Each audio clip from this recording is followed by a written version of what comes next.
오늘은 제가 법무사가 되기까지 어떻게 살아왔는지 간단하게 이야기해보려 합니다. 고등학교를 졸업하고 나면 물론 대학 진학 문제도 있겠지만 대한민국 남자라면 누구나 피해갈 수 없는 군대라는 큰 벽이 있습니다. 누구도 피해갈 수 없죠. 근데 저는 군대를 안 가려고 했습니다. 시간도 아깝고 그 시간에 뭐 돈이라도 좀 버는 게 좋지 않을까 해서 군대를 안 가고 방위산업체라고 해서 종류가 두 가지인데 전문연구요원이 있고 산업기능요원이 있어요. 전문연구요원은 엘리트, 석박사 엘리트들인데 어떤 연구 학문 분야에 종사하는 거고, 그리고 저같이 고졸인 사람은 이제 제조 생산 공장에서 근무하는 건데, 전문연구요원 같은 경우는 36개월, 그리고 산업기능요원 중에 현역이죠. 1급에서 3급까지 현역은 34개월, 그리고 4급 이하 보충역은 23개월을 하면 군 복무를 한 걸로 인정해주는 그런 제도인데, 2001년도에 고등학교로 졸업을 하고 그 당시에 대통령이 고 노무현 대통령이었는데 군 복무기간을 줄였습니다. 점진적으로 줄였는데, 그러면서 전문 연구요원은 아무래도 엘리트들이다 보니까 TO를 인원을 줄이지가 않았는데, 저 같은 이제 산업기능요원 공장에서 일하는 사람들이죠. TO를 확 줄였어요. 왜냐하면 복무기간이 짧아지면 아무래도 군대 사람이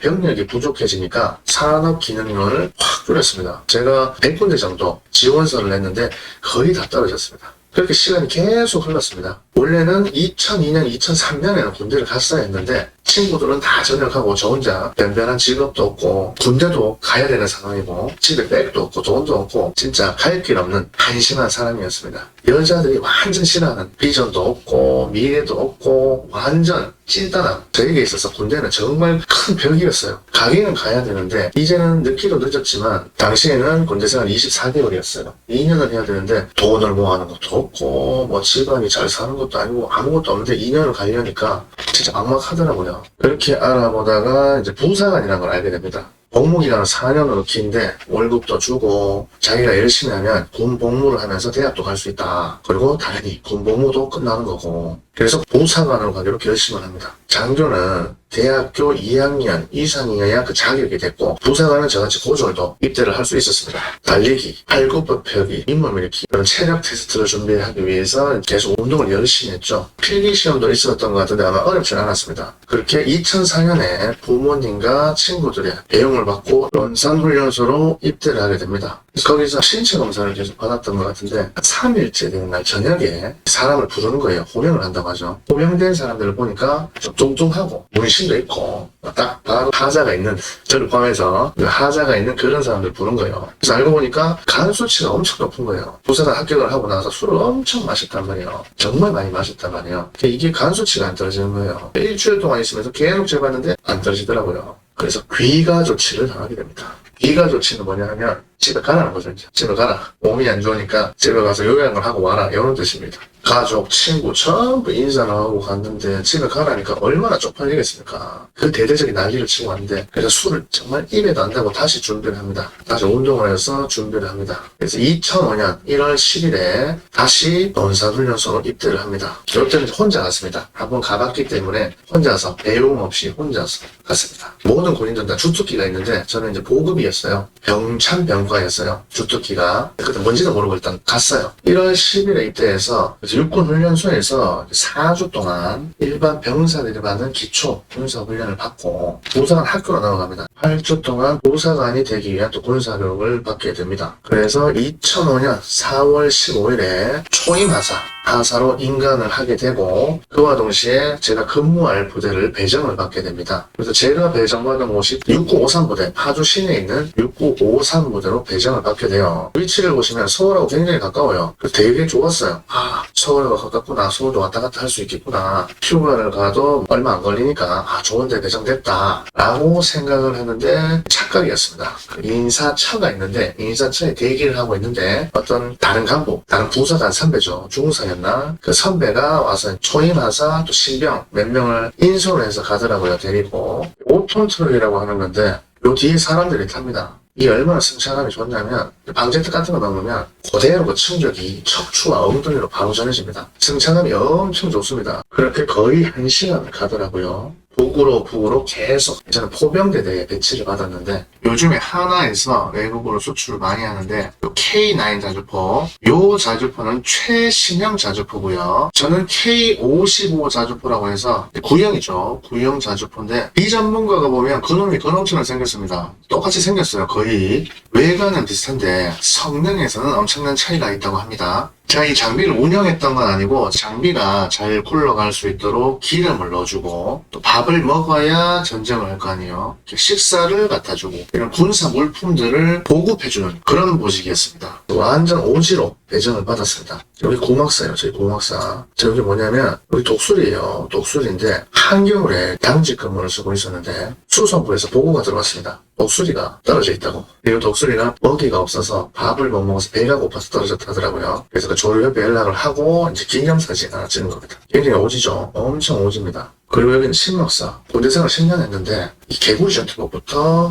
디지털 전투복까지 구막사부터 신막사를 전부 경험을 했습니다. 여기 신막사의 제 군수가 사무실이에요. 아무튼 그렇게 북한에 가까운 포병대대로 배정을 받게 됩니다. 이 사진 보시면 얼굴은 제가 초상화 때문에 다 가려놨는데 부사관 선배들, 특히 상원사분들 물이 시커멓고 주름도 엄청 많고 할아버지 같습니다. 근데 외관만 그럴 뿐이지 우리나라 군대는 엄청나게 강합니다. 참고로 손가락 보면 손가락이 막 엄청나게 굵어요. 또 축구, 족구, 테니스 못하는 운동이 없습니다. 진짜로 운동 전부 잘하십니다. 요즘 안보 문제가 좀 많잖아요. 우리나라 군대가 장비도 최신 장비지만 병력들, 간부들 하나하나가 엄청나게 강합니다. 웬만한 젊은 사람들도 1대1로 싸움 못 이길 겁니다. 운동을 엄청 잘합니다. 그래서 가자마자 바로 축구를 시켰어요. 간부들끼리 장교대 부사관. 장교대 부사관은 부사관들 입장에서는 한일전이라고 보면 돼요. 자존심이 걸린 문제입니다. 무조건 이겨야 됩니다. 처음 부대 갔을 때 이제 처음 인사를 드리지 않습니까? 선배들한테. 그럼 선배들이 그래 열심히 하고 잘해보자 이렇게 응원을 해주셨는데 그 선배들이 축구를 시작하고 나니까 저 개새끼 발목알을 자르니 많이 개새끼 소새끼 하면서 욕을 엄청 먹었습니다. 제가 개발이거든요. 축구를 잘 못합니다. 이 장교대 부사관을 하기 때문에 무조건 이겨야 되는 거예요. 장교들한테 치면 죽는 거예요. 개인적으로 제가 낫지만 어쨌든 그래 축구로 군대 생활을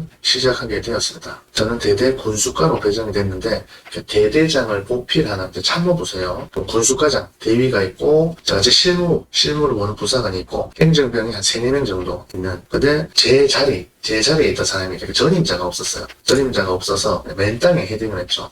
군수과장만 있었던 거죠. 대위면 꽤 높은 편이거든요. 꽤 높은 편인데 아까 보셨던 승차감 안 좋은 5톤 트럭을 타고 그 파주 시내에 있는 상급 부대에 가서 이제 보급품을 가져옵니다. 여기에 운전병이 탑승하고 간부는 여기 탑니다. 선탑이라고 하는데 여기 장교 대위가 타고 상급 부대에 가서 물품을 가져오는 거예요. 군수과에서 이제 실무자 제가 할 일인데 우리 장교들은 집차라고 해서 이런 레토나를 타고 다니는데 그분도 운이 없었던 거죠. 저는 실무자가 없으니까 그분이 선탑을 해서 상급부대 가서 보급품을 실어온 거죠. 그 양반도 고생을 많이 했습니다. 이 친구는 행정병이고 이 친구는 부사관 후배인데 알고 보니까 고등학교 동창인 거예요. 대한민국이 엄청 좁다는 걸 이때 알았습니다. 그 많은 부대 중에 또 같은 부사관으로 후배로 이렇게 오게 됐어요. 아무튼 여기가 군수과인데 이 부대 안에서는 같은 주특기가 없습니다. 저하고 한 명밖에 없는 거예요. 저 주특기가, 보급 주특기가. 그래서 저는 상급 부대에서 일을 계속 비워나가고 제가 어떤 문서를 기한을 해서 올리면 군수과장이 결제를 하고 또 그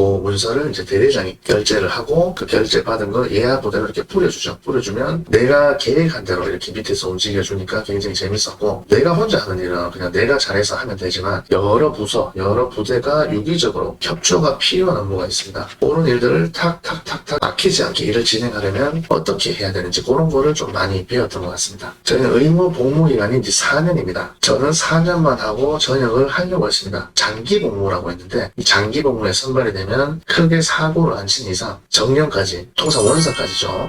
부사관의 최고 계급은 원사니까 원사까지 근무를 하고 전역을 할 수 있어요. 연금도 굉장히 많이 주고 또 국립묘지에 묻힐 수가 있습니다. 20년 이상을 하면. 그래서 장기 복무를 할 수 있는 기회가 4년 중에 2번 있습니다. 3년 차에 한 번, 4년 차에 한 번, 2번의 기회가 주어지는데 이 당시에는 장기 복무 선발되기가 굉장히 어려웠어요. 3년 차에는 제가 지원을 안 했습니다. 전역을 하려고 지원을 안 했고 4년 차에 한 번 더 기회가 왔는데 딱히 뭐 나가서 할 것도 없고 전임자가 없었잖아요. 그래서 제가 시스템을 나름 이렇게 만들어놨는데 그런 게 아까워서 지원을 했습니다.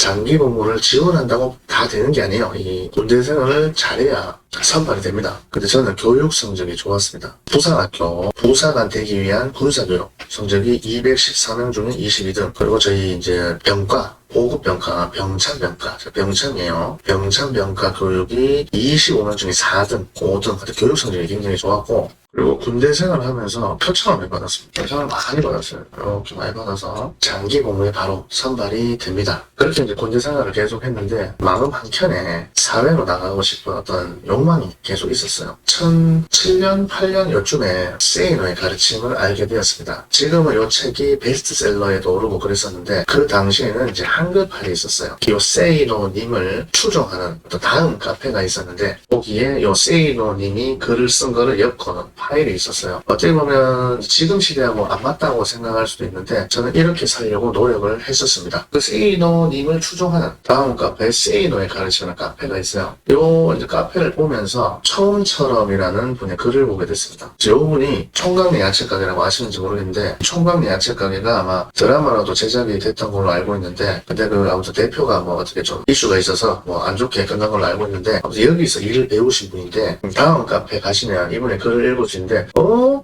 치열하게 사신 거예요. 엄청 치열하게. 이렇게 과일 가게, 야채 가게를 하시는 분인데 정말 치열하게 사시는 거예요. 그래서 이분을 찾아갔습니다. 면담을 해보니까 이분한테 배우면 정말 돈을 많이 벌 수 있겠더라고요. 부자로 설 수 있겠더라고요. 그래서 전역 지원서를 내게 됩니다. 복무 기간에 따라 다른데 제가 5, 6년 군대 생활하고 이제 전역 지원서를 냈기 때문에 한 달 정도까지 사회 적응 기간을 줍니다. 휴가를 줘요. 그래서 2, 3주 정도 일을 했어요. 가락동에 있는 가락시장에 경매를 받으러 그 형님하고 사장님이죠. 그 형님하고 저하고 둘이 1톤 탑차를 타고 가락시장으로 가는 중에 질문을 드렸습니다. 정말 일만 하시길래 형님 그러면 경조사는 어떻게 하십니까? 라고 여쭤보니까 지금은 종영이 됐는데 힐링 캠프란 어떤 토크쇼 같은 게 있어요. 거기에 이제 양현석이 나왔대요. 양현석이 나와서 경조사에 대한 질문을 하니까 양현석 씨가 이렇게 얘기를 했답니다. 저는 경조사를 가지도 않고 받지도 않는다라고. 그러니까 그 형님이 나도 그렇게 생각한다라고 말씀하시더라고요. 그래서 뭔가 좀 쌓였습니다. 좀 쌓였는데 어쨌든 이렇게 이런 물건들을 수입 과일부터 국산 과일부터 쭉 한 짝 가득 실어서 이제 매장으로 옵니다. 그래서 매장으로 와서 박스에 있는 과일들을 이제 소분을 하는 거죠. 랩을 씌어 포장을 하고 또 바구니에 담고 그래서 이렇게 진열을 해서 이제 판매를 합니다. 그 당시에 이 가게는 배달을 했었다. 배달. 지금은 배달의 민족이 활성화돼서 거의 모든 게 배달이 다 되는데 당시에는 중국집이라든가 이런 데만 배달이 됐습니다. 근데 과일을 배달했어요. 과일 매장이 서초동에 있었는데 주변에 아파트 같은 데 배달을 가면 이 형님이 말씀하시는 게 만약에 6층 어디에 배달을 가야 된다. 그럼 엘리베이터가 위에 있어요. 그러면 기다릴 게 아니고 뛰어 올라가야 된다. 그게 더 빠르다. 힘들지만 더 빠르다. 그리고 내려가려고 하는데 엘리베이터가 만약에 1층에 있다. 그러면 뛰어 내려와라. 박자를 잘 맞추면 빨리 내려올 수 있다. 엘리베이터 올라가고 내려가는 거는 약과고 정말 짧은 시간이었지만 진짜 빡세게 일하는 걸 제대로 배웠습니다. 정말 돈을 많이 벌 수 있을 것 같더라고요. 부자가 될 수 있겠다. 그러나 내 시간이 없는 거예요. 일만 해야 되는 거예요. 일만 365일 내내. 명절에는 더 바쁜 거예요. 명절에 픽하잖아요. 돈은 무조건 되겠는데 부자가 될 수 있겠는데 내 시간이 1도 없는 거예요. 나는 못하겠다. 죄송하다 하고 이제 나왔죠. 그리고 이제 선배들도 계속 군대 생활하는 게 어떻겠냐 그런 말을 또 해주더라고요. 못 이기는 척하고 전역을 취소를 합니다. 딱 한 번 취소할 수 있거든요. 그래서 취소를 하게 됩니다. 그렇게 계속 군대 생활을 했죠. 근데 이게 한 번 마음을 먹으면 마음이 삶이 뜨잖아요. 아무래도 붕 뜨게 되고. 그래서 부동산을 이제 오래 했던 또래 친구가 있습니다. 국민학교 때부터 친구인데 그 친구하고 자주 통화를 했는데 나가고 싶다 뭐 이런 식으로 이야기를 하니까 네가 돈도 없고 백도 없는데 나가서 뭐 하려고 그러냐. 나 부동산에 관심도 많고 아무튼 나가고 싶다라고 하니까 그러면 공인중개사 자격증을 따보라는 거예요. 2013년 초였어요. 바로 학원 등록을 하고 공부를 하게 됩니다. 2013년 10월에 시험이 있었는데 운 좋게 합격을 해서 바로 자격증을 따게 됩니다. 그래서 다시 전역 지원서를 냈습니다. 그 당시에는 거의 10년 가까이 이제 군대 생활을 한 터라서 군에서 주는 사회 적응 기간 한 2-3달 정도 됐던 것 같은데 그 기간 동안 만나고 싶었던 사람이 있었어요. 그 당시에는 카카오스토 스토리가 유행이었는데 어떤 남자분인데 사회사업가라고 하면서 벤틀리 이런 외제차 타고 또 미녀들하고 항상 파티하고 유명해 보이는 사람들하고 계속 사진을 찍고 이런 게 계속 올라오는 거예요. 궁금하고 뭐 하시는 분인지. 그래서 찾아갑니다. 무슨 일 하시는지 모르겠지만 도자고 되고 싶다, 도와달라. 그렇게 해서 그 사람들과 이제 어울리게 됐습니다. 리더 같은 사람의 오른팔이죠. 신복 같은 사람이 벤츠를 탔어요. 그 당시에 벤츠면 다 좋은 줄 알았지 어떤 벤츠 종류도 잘 몰랐고 렌트카는 번호판이 하허호잖아요. 바로 티가 나잖아요. 지금은 이제 렌트카를 부자들이 많이 타는데 당시에는 그러진 않았던 것 같아요. 렌트카가 아니었던 거예요. 일반 번호판이죠. 그때는 리스라는 걸 전혀 몰랐어요. 어쨌든 그 차는 리스였는데 결국에는 어느 날 저녁에 5명이 그 차에 타고 가는데 기름이 없어서 주유소를 갔는데 2만 원만 주유를 하더라고요. 그래서 뭐지 하면서 좀 싸했죠. 알고 보니까 이 사람들이 어떤 일을 하는 사람들이냐면 그렇게 사람들을 꼬셔가지고 다단계를 하는 거예요. 다단계. 진짜 다단계 통달을 했습니다. 그 당시에 10몇 개를 했어요. 화장품, 휴대폰, 여행, 아로마 오일 이런 거 다단계. 그 당시에 있는 거의 모든 다단계를 다 했을 거예요. 나중에 알고 보니까 이런 식으로 돈을 들어서 그냥 그렇게 사는 사람들이에요. 변변한 직업도 없고 백수죠. 진짜 별 볼 일 없는 SNS에서는 스타인데 실제 만나면 말도 제대로 못하는 그런 사람이었던 거예요. 그래서 돈은 진짜 쉽게 버는 게 아니라는 걸 당시에 진짜 뼈저리게 느꼈어요. 그 당시에 저는 저녁이 얼마 안 남은 아주 중요한 시기였는데 수천만 원을 날린 것 같습니다. 어쨌든 이렇게 여러 부대원들의 격려 속에 전역을 하게 됩니다. 지금은 이제 생각이 좀 바뀌었는데 그 당시에는 저는 이런 생각을 하고 있었어요. 말은 태어나면 제주도로 가야 되고 사람은 태어나면 한양으로 가야 된다. 그래서 공인중개사 부동산을 하기 위해서 서울로 갑니다. 또 강남으로. 당시 제가 취직한 사무실이 선릉역 대치동에 있었습니다. 개인 사무실인데 직원이 한 40명 됐어요. 굉장히 규모가 큰 그런 부동산 중개사무소에 취직을 하게 됩니다. 아침 7시부터 저녁 한 11시, 12시까지 일을 했는데 손님은 굉장히 많았어요. 손님은 매일 한 3, 4팀을 만났어요. 계약이 잘 안 되더라고요. 서울 사람들이 정말 각쟁이가 많았어요. 저한테서도 보고 다른 부동산 가서도 보고 한 군데서 보고 결정 안 하고 막 이렇게 많이 저울질을 많이 했어요. 어떤 손님은 거의 주말마다 만나서 4번, 5번 만났는데 4, 50개를 집을 안내를 했던 손님도 있습니다. 강남에 그 당시에 전세 2억짜리를 찾는 손님이었는데 4, 50번을 보여줬는데 결국에는 계약을 못했습니다. 그런 사람도 있었고 굉장히 힘들었어요. 바쁘기는 엄청 바쁜데 계약은 안 되고 계약이 돼야 돈을 버는데 계약은 안 되고 바쁘기만 바쁘고 엄청 힘들었습니다. 경제적으로. 그러면서 부동산하는 친구하고 이제 수시로 통화를 했는데 그 친구가 이제 거제도에 있었습니다. 그 친구가 그러더라고요. 짐 싸서 내려와라. 거제도로 내려와라. 도와주겠다. 그래서 이제 바로 내려갔습니다. 그렇게 해서 서울에서 거제도로 오게 됩니다. 직원으로 들어갔는데 손님이 너무 쉬운 거예요. 이렇게 손님 미팅을 하고 나면 뭔가 제가 더 해야 될 것 같은데 손님이 먼저 제가 말을 꺼낸 것도 아닌데 손님이 먼저 계약을 한다고 하는 거예요. 들어보셨는지 모르겠지만 그 당시에 거제도는 개도 10,000원짜리를 물고 다닌다는 그만큼 경기가 엄청 좋았던 시절이었습니다. 물론 막바지였지만 집은 적고 손님은 많고 공급보다 수요가 많았어요. 얼마나 매매나 임대가 잘 된다면 원룸 건물을 짓고 있습니다. 골조만 올라가 있는 상태인데 이미 임대가 다 된 거예요. 그만큼 집이 없었습니다. 매매도 잘 됐고 임대도 잘 됐고 식당 같은 데 가면 뭐 손님이 바글바글 했습니다. 어딜 가도 문전성시였어요. 처음에는 임대를 했는데 이제 원룸, 투룸, 쓰리룸 이런 임대를 했는데 한 달에 48개까지 계약을 해봤어요. 그 당시에 체크카드를 썼는데 써도 돈이 안 줄었습니다. 그만큼 돈을 잘 벌었습니다. 그래서 그 당시에 아파트도 사고 물론 대출을 풀로 끼고 아파트를 4채인가 사고 또 장가도 가고 군대 생활 10년 한 것 치고 생각보다 빠른 시일 내에 자리를 잡았죠. 친구 덕분에 계속 그럴 줄 알았습니다. 그런데 2017년도부터 지금 그래프로 보면 2014, 5년도부터 이제 하향세가 된 걸로 보이는데 그때 저희는 몰랐습니다.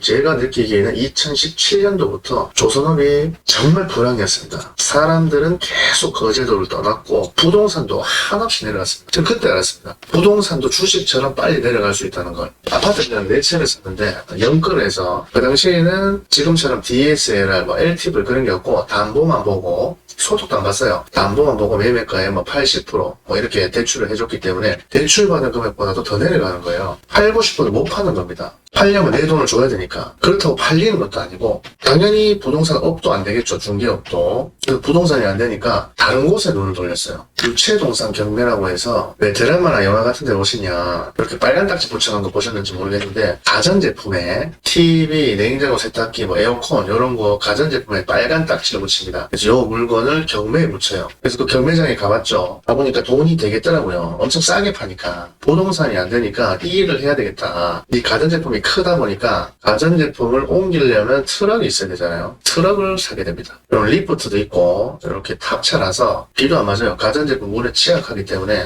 그래서 이 탑차를 수원에 가서 사옵니다. 3천만 원 정도 중고로 산 것 같은데 수원에서 이제 거제도까지 운전해서 가져오는데 처음에 출발을 하자마자 기름통이 떨어졌어요. 여기 있는 기름통이 떨어진 거예요. 그래서 그때 취소를 했어야 되는데 아무튼 의욕이 앞서다 보니까 들고 왔습니다. 대출 풀로 샀죠. 그냥 전액 할부로 샀다 보시면 돼요. 어쨌든 돈이 되겠더라고요. 내가 100만원치를 사면 200만원에 대팔 수 있겠더라고요. 경매장은 이제 가정집입니다. 이런 가정집에서 그 집행관하고 경매 참가하는 사람들이 와서 호가 경매를 해요. 높게 부르는 사람이 사게 되는데 거기를 가니까 업자들이 있습니다. 브로커라고 하죠. 중고 매매 업자들인데 아무튼 이 사람들끼리 담합이 좀 심하고 그리고 채무자가 좀 불쌍했어요. 어떤 경우가 있었냐면 이제 뭐 TV, 에어컨, 냉장고, 세탁기 뭐 이런 물건들이 있는데 피아노 이런 거 냉장고 같은 경우에 이제 지금 한여름이다 예를 들어 낙찰을 받으면 내부에 있는 음식물들을 다 뺍니다. 냉동실에 있는 걸 다 녹아버릴 거고 또 음식이 상하겠죠. 그런 부분을 보니까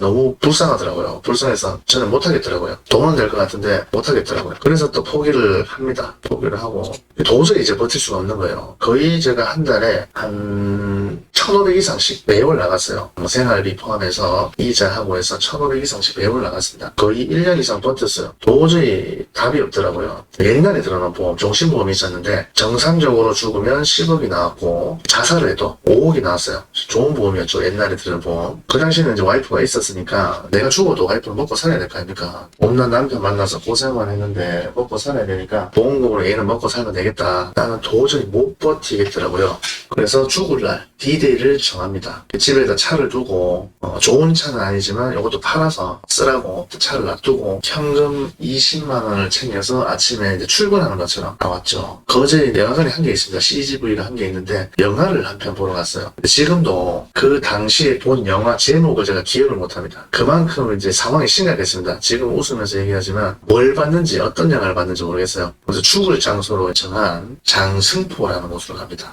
이 장승포는 여기 바닷가에 위치한 곳인데 아파트를 이제 한 곳을 정했죠. 옛날 아파트인데 15층짜리 복도식 아파트가 있단 말이에요. 여기를 제가 죽을 장소로 정했습니다. 요즘 아파트들은 이렇게 보안이 잘 되어 있습니다. 비밀번호 눌러야 들어갈 수 있기도 하고 또 들어가더라도 창문이 안 열리거나 요렇게밖에 안 열려요. 절반 정도밖에 뛰어내릴 수가 없으니까. 복도식 아파트 아무나 들어갈 수 있고 뛰어내리기 좋잖아요. 이렇게 그냥 올라가서 뛰어내리면 되니까. 이제 여기서 죽으려고 결심을 합니다. 휴대폰 다 버리고 계속 술을 마셨어요. 계속 술도 잘 안 챘던 것 같고 위에 꼭대기까지 올라갑니다. 15층 아파트였는데 15층에 올라갔는데 무섭더라고요. 저는 번지 점프도 해봤고 놀이기구도 못하는 거 없고 고소공포증 이런 거 1도 없는데 막상 뛰어내려서 죽으려고 생각을 하니까 이 아파트 난간 근처도 못 가겠더라고요. 무섭더라고요. 올라갔다가 내려갔다가 이틀 동안 막 그렇게 하다가 도저히 뛰어내려서는 못 죽겠다. 다른 방법을 찾아보자. 그래서 집으로 갑니다. 집에 가니까 난리가 나 있는 거예요. 와이프가 실종 신고해가지고 막 울고 불고 막 진짜 난리가 난 거예요. 뭐. 왜냐면 전화도 안 되고 이런 일이 없었기 때문에 완전 난리가 났어요. 그렇게 그날은 잠이 들었습니다. 다음 날이 돼서 눈을 떠보니까 상황은 바뀐 게 없잖아요. 여전히 비싼 그대로 있고 다음 달에 돈은 또 내야 되고 1,500 이상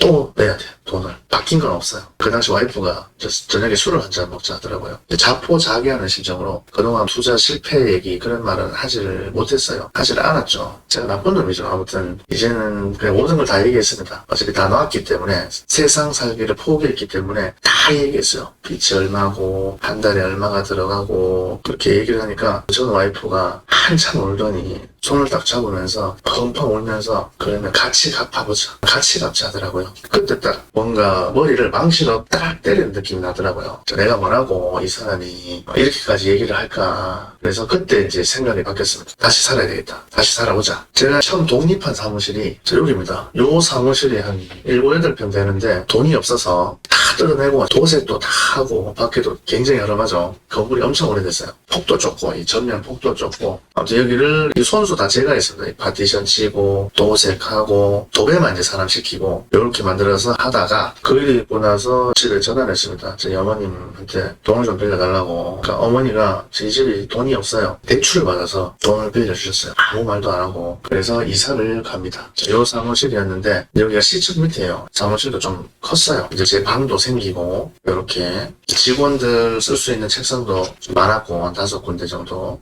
이렇게 이사를 갑니다. 그 당시 빚이 한 9억 가까이 있었는데 개인인생을 그 전에 개인인생을 신청을 하고 마지막으로 여기까지 이제 지금 현재 사무실입니다. 지금 현재 사무실까지 이렇게 이사를 하게 됩니다. 약간 은행 컨셉으로. 그래서 정말 열심히 일했습니다. 잠 안 자고 정말 열심히 일했고 부동산을 하게 되면 아무래도 건물주들을 많이 만나게 됩니다. 연배가 저보다 많겠죠. 연배도 많고 자산이 많으시죠. 대개가 굉장히 까칠합니다. 일 똑바로 못하면 되게 까칠해요. 아무튼 그래서 한 분 한 분 일을 잘하려고 이렇게 신경을 썼는데 그렇게 오랜 시간을 그분들하고 이렇게 보내다 보니까 밥을 먹자고 하더라고요. 저녁을. 그때부터 소주도 한잔 하면서 친해지게 된 거죠. 이제 형 동생을 하게 되는 거죠. 그러면서 그 이후부터 그분들이 그렇게 만난 분들이 정말 부동산 하면 전효령 소개를 많이 해주시고 사람을 정말 많이 소개를 해주셨어요. 정말 어마어마한 사람들, 진짜 자산가들, 또 정치를 하시는 분도 있고 막 엄청나게 많은 분들을 소개를 해주셨습니다. 사업가가 제일 많으시고 그렇게 여러 사람을 만나다 보니까 문득 이제 이런 생각이 들었습니다. 내 자신이 너무 초라한 것 같다. 이분들에게 조금이라도 어울리는 사람이 되고 싶었습니다. 그래서 찾다가 본 게 이제 법무사였고 법무사를 도전하게 되었습니다. 2021년 1월 27일 이때 인강을 이제 결제를 했습니다. 그래서 제 목표가 22년도에 1차를 붙고 23년도에 2차를 붙자 이렇게 계획을 잡았어요. 처음에는 막 열심히 하지는 못했습니다. 쉬는 날도 많고 술자리도 많고 하니까 21년도에 시작을 했지만 22년도가 1차 목표였거든요. 27회가 제가 시험을 시작한 21년도고 28회가 이제 1차를 목표로 한 22년도고 그리고 29회가 2023년 작년이죠. 그때 제가 붙었으니까. 그래서 통상 27회 시험까지 여기 2021년도입니다. 2021년도 27회 시험까지는 1차 시험을 갖다가 6월달에 쳤는데 제가 1차를 목표로 한 28회 법무사 시험부터 8월달로 바뀌었어요. 2달 반, 거의 석 달 가까이가 밀렸습니다.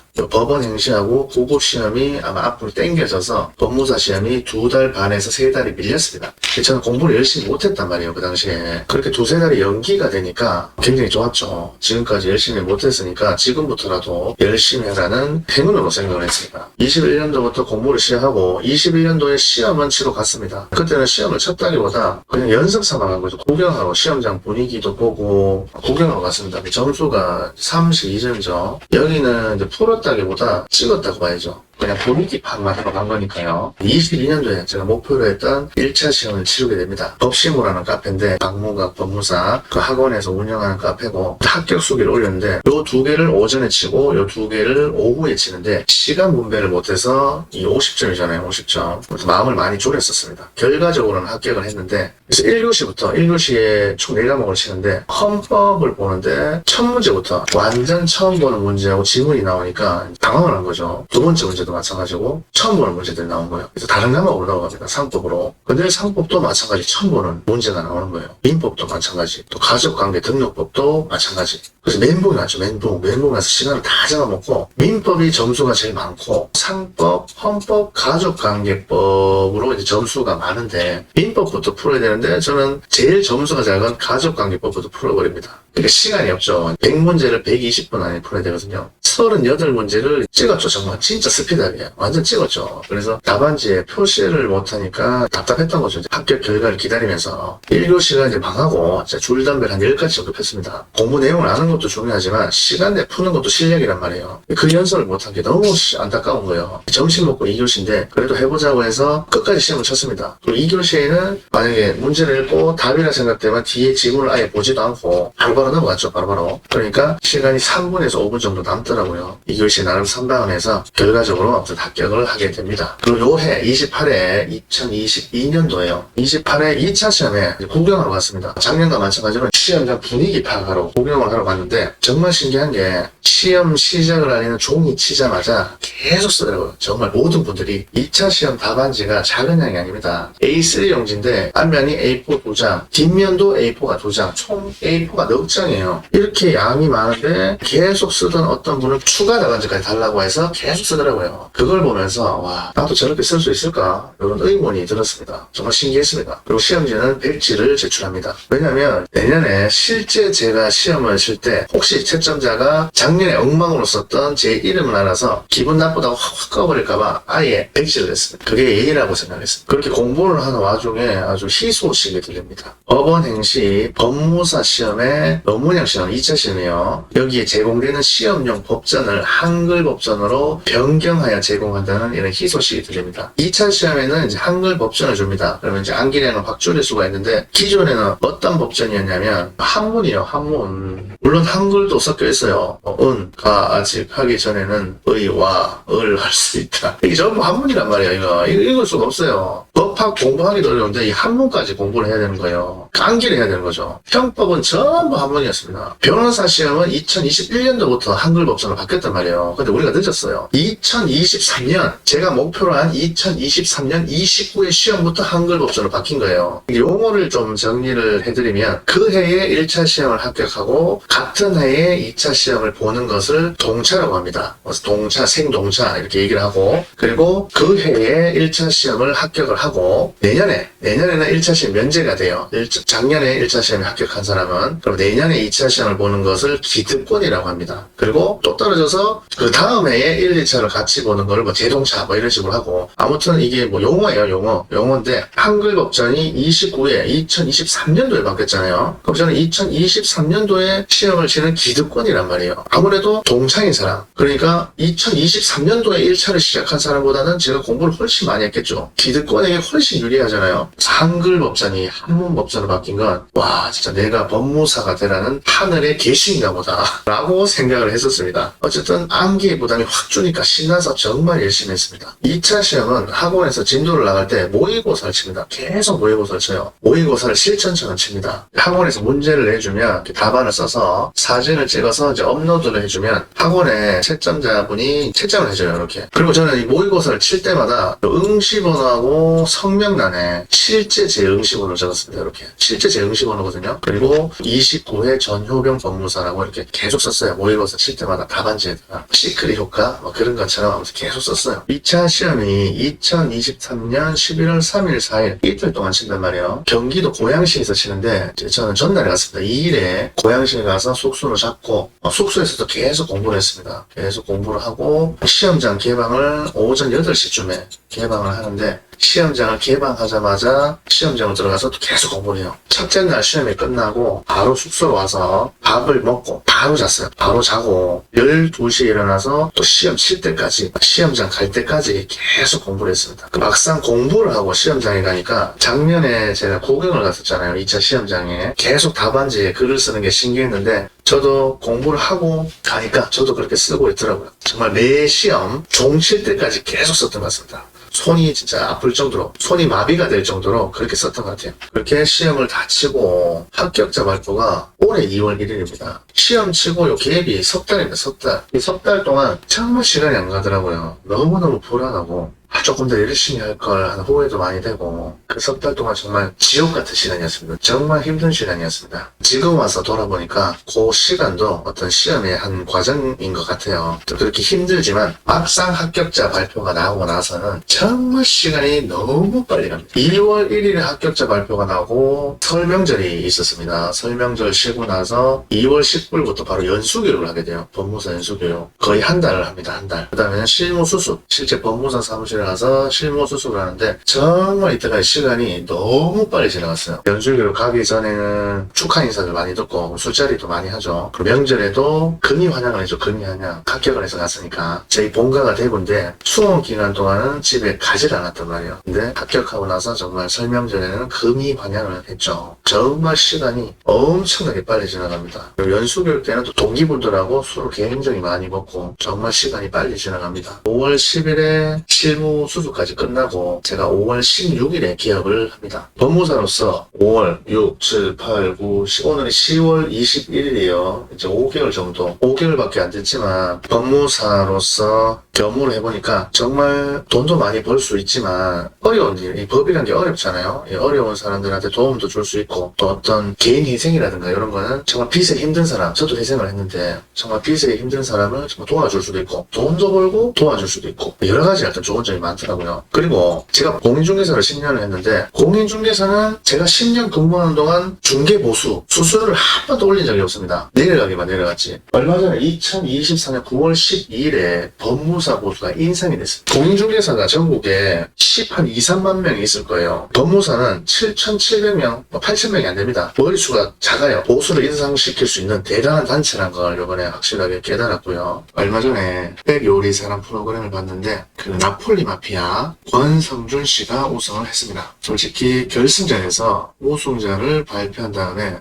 에드워드리 그분이 연세가 좀 많으신데 어깨를 툭툭 치는 걸 보고 조금 내 가지는 없구나 이런 생각은 했는데 요즘 시대가 변했으니까요.